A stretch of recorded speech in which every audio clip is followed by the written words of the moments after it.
તો રાજકોટમાં જિલ્લા કલેક્ટરની અધ્યક્ષતામાં મળેલી પુરવઠા બેઠકની વિભાગમાં તડાફડી જોવા મળી। રાજ્યસભાના સાંસદ રામ મોકરિયાએ સસ્તા અનાજના નમૂના આપ્યા છે।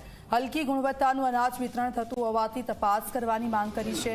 ઘઉં, ચોખા, દાળ, ચણાની ઓછી ગુણવત્તા અને જીવાત હોવાનું પણ સામે આવ્યું। તપાસ કરીને રિપોર્ટ સોંપવાની પણ માંગ કરી છે। સરકારી સારી ગુણવત્તાનું અનાજ વિતરણ કરે અને ક્યાં ભેળસેળ થાય તે તપાસ કરવાની માંગ કરી છે।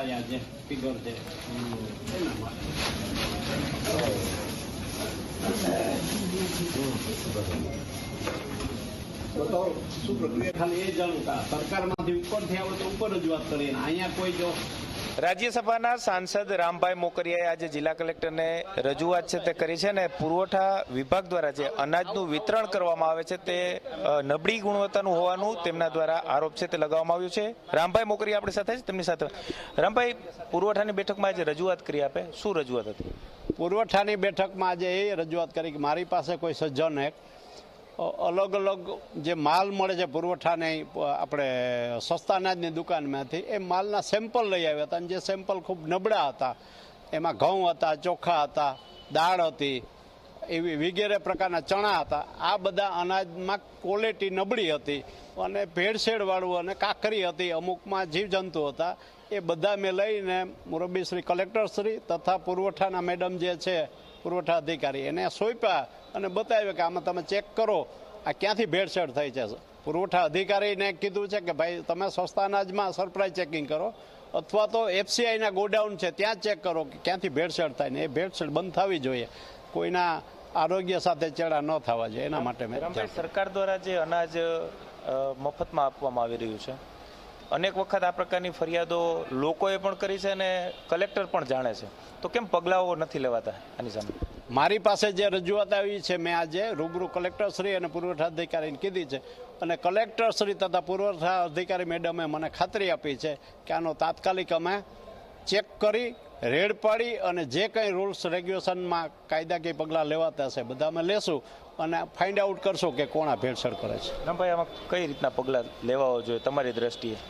મારી રીતે કડક પગલાં લેવા જોઈએ અને એમાં ચેકિંગના બે સ્થળ છે। એક તો પુરવઠા નિગમના ગોડાઉન હોય છે એફસીઆઈના, ત્યાં કંઈ ભેળસેળ થતી હોય અથવા તો ઉપરથી કંઈ ખરાબ માલ આવે તો સરકારમાં ધ્યાન દોરવું છે અને અહીંયા ભેળસેળ કર્યા પછી જો આ પુરવઠામાં જે ઓફિસો છે આ સસ્તા અનાજની દુકાનો ત્યાં આવતો હોય તો એનું ધ્યાન દોરવું છે અને સસ્તા અનાજની દુકાનવાળા જો કંઈ ભેળસેળ કરતા હોય તો એની ઉપર કડક પગલાં લેવા જાય। સ્થળ ઉપર તપાસ કરો એટલે ખ્યાલ આવી જાય, બંને જગ્યાએ ચેક કરશે અને મને વિશ્વાસ છે કે કલેક્ટર સાહેબ ખૂબ માનવીય અભિગમમાં ધરાવે છે અને મેડમ પણ છે ખૂબ માનવીય અભિગમથી આગળ વધે ડ્યુટી કરે છે, તો એ તપાસ કરશે ને દૂધનું દૂધ પાણીનું પાણી નીકળશે। રામભાઈ, તમે જ્યારે નમૂના આપ્યા સરપ્રાઇઝ થઈ ગયા છે કલેક્ટર પણ કે રામભાઈ શું લઈને આવ્યા છે?